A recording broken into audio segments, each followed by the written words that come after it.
नमस्कार दोस्तों, कैसे हैं आप सभी? मैं आशा करती हूँ कि आप लोग अच्छे होंगे। तो चलिए स्टार्ट करते हैं आज की कहानी को।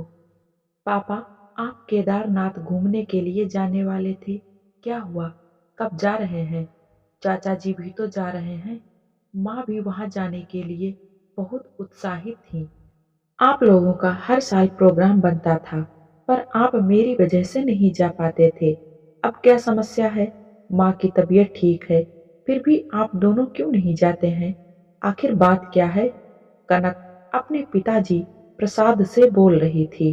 प्रसाद जी बोले, बेटा, तुम्हारे चाचा जी का व्यवसाय है, तो उसे पैसे की कोई कमी नहीं है।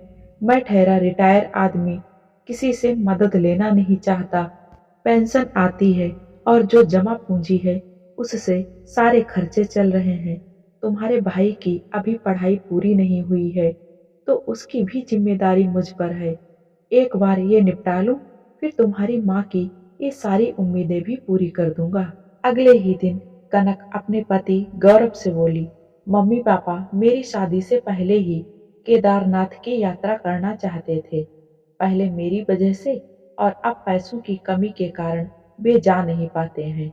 मेरी इच्छा हो रही है, क्यों ना मैं उनके आने जाने का टिकट करवा दूं। आपकी क्या राय है? गौरव बोले, तुम्हारी इच्छा, तुम्हारी कमाई पर जितना तुम्हारा अधिकार है, कुछ अधिकार तो उनका भी बनता है, क्योंकि आज तुम्हें कमाने लायक बनाने में उनका ही हाथ है। मेरी तरफ से तुम आजाद हो। हाँ, अगर मेरी मदद चाहिए तो मुझे निसंकोच बता देना। पति की बात को सुनकर कनक को अपने माता पिता के लिए कुछ करने की उम्मीद जगी। एक रोज उसकी ननद रीमा आई हुई थी, तो वो उसके लिए कुछ उपहार लेकर आई थी। जैसे ही कनक ने 2 पैकेट उसके सामने रखा और बोली, दीदी, ये आपके और आपके बच्चों के लिए कुछ उपहार हैं। रीमा बोली, अरे भाभी, इसकी क्या जरूरत थी?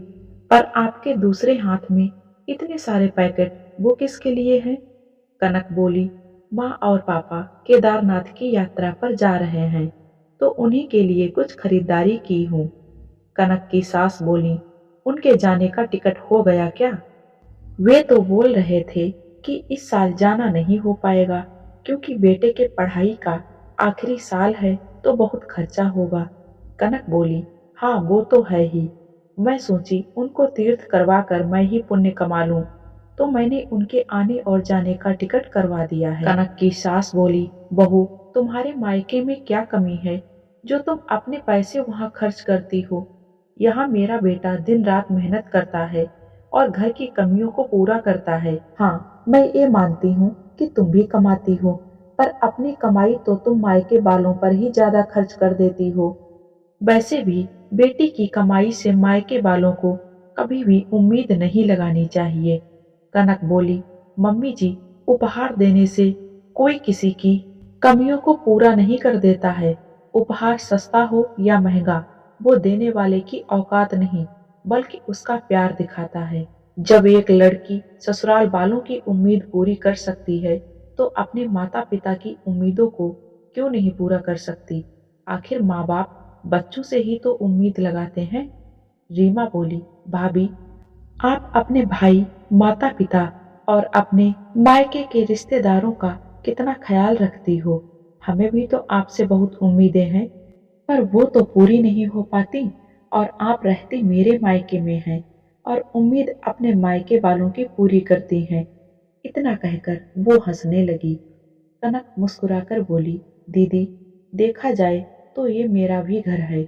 मेरी कमाई पर आप लोगों से ज्यादा मेरे मायके वालों का हक है, जिन्होंने मुझे इस काबिल बनाया कि मैं मेहनत से कुछ कमा सकूं, अपनी उम्मीदों को अपने बल पर पूरा कर सकूं।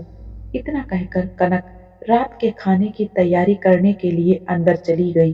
रात में जब सब लोग खाना खा रहे थे, तो रीमा ने ही फिर वही बात छेड़ दी, भैया, भाभी के मायके वाले ही उनके सब कुछ हैं, और हम इनके लिए कुछ भी नहीं, क्योंकि दिन रात तो ये उनकी ही चिंता में डूबी रहती हैं और अपनी कमाई उन्हीं लोगों पर खर्च करती हैं। गौरव बोली, खाने के टेबल पर तुम ये कैसी बातें कर रही हो? कनक मुस्कुरा के बोली, अरे ननद भाभी से मजाक मस्ती कर रही हैं। दीदी, मेरी कमाई पर मेरा ही अधिकार है, इसे मैं कैसे खर्च करूं, ये मेरा निर्णय होगा। और हाँ, जहाँ तक उम्मीद की बात है, जितनी उम्मीद आपके भैया को मुझसे है, उतनी ही उम्मीद मुझे और मेरे परिवार वालों को आपके भैया से भी होनी चाहिए। ये बात आपसे बेहतर कौन जान सकता है, क्योंकि आज तक आपके मायके वाले आपकी उम्मीदों को पूरा करते आए हैं। ये बात कहीं न कहीं कनक की सास को बुरी लग गई और वो बोली, बहू, तुम्हारी ननद ने ऐसा भी क्या कह दिया कि तुम्हें इतना बुरा लग गया? लड़की के माँ बाप को बेटी को विदा करने के बाद उससे कोई उम्मीद नहीं रखते हैं, पर यहाँ तो उल्टी गंगा बह रही है। कनक के कुछ कहने के पहले ही गौरव बोले, माँ, इसमें क्या गलत बात है? आखिर कमाऊ बेटी है तो बेटी का फर्ज बनता है कि जहाँ ससुराल वालों की उम्मीदों को पूरा करती है, वैसे ही वो अपने माँ बाप की उम्मीदों को भी पूरा करे। रीमा बोली, भैया, आपके कहने का मतलब क्या है कि भाभी को अपनी सारी कमाई मायके पर लुटा देनी चाहिए? गौरव बोला, वो लुटा नहीं रही है, अपने माता पिता के प्रति अपना फर्ज निभा रही है। बेटी का मायके में अगर स्वागत होता है तो इसका मतलब ये नहीं कि बेटी बस वहां से लेती ही जाए। कभी उसका भी फर्ज बनता है कि वो अपने माता पिता के लिए कुछ करे। ये बात आपकी समझ में नहीं आएगी। खाना खाने के बाद सब लोग अपने अपने कमरे में चले गए। अगले दिन जब कनक के माता पिता को उसके द्वारा भेजी गई अमरनाथ यात्रा की टिकट और सामान मिला तो उनके चेहरे पर खुशी के आंसू थे। वे बोले, ये सब करने की क्या जरूरत थी? तुम अपने सास ससुर के लिए करो। अब तुम्हारा फर्ज बनता है कि तुम उनकी उम्मीदों को पूरा करो। कनक बोली, पापा, जिस तरह से वो मेरी जिम्मेदारी है, उसी तरह से मैं अपनी पुरानी जिम्मेदारी को नहीं भूल सकती। मेरी कमाई पर जितना हक उनका है, उतना ही आपका भी है। आप कभी भी मुझे खुद से इतना अलग मत समझना कि अपनी परेशानियों को अपनी बेटी से साझा ना करो। आशा रखूंगी आप अपनी परेशानियों को सबसे पहले मुझसे साझा करेंगे। चलिए, अब यात्रा की तैयारी शुरू कीजिए। जय भोलेनाथ। कुछ दिनों के बाद रीमा अपने ससुराल वापस चली गई। एक रोज कनक अपनी सास के हाथ में एक लिफाफा दी। कनक की सास पूछी, ये क्या है बहू, तुमने फिर नया खर्चा किया? कनक मुस्कुरा के बोली, मम्मी जी, पैसे होते किस लिए हैं? आपको काफी समय से वैष्णो देवी जाने की इच्छा थी, तो मैंने आप दोनों के साथ में दीदी का भी टिकट करवा दिया है। आप लोग वहां होकर आइए, मुझे बहुत अच्छा लगेगा।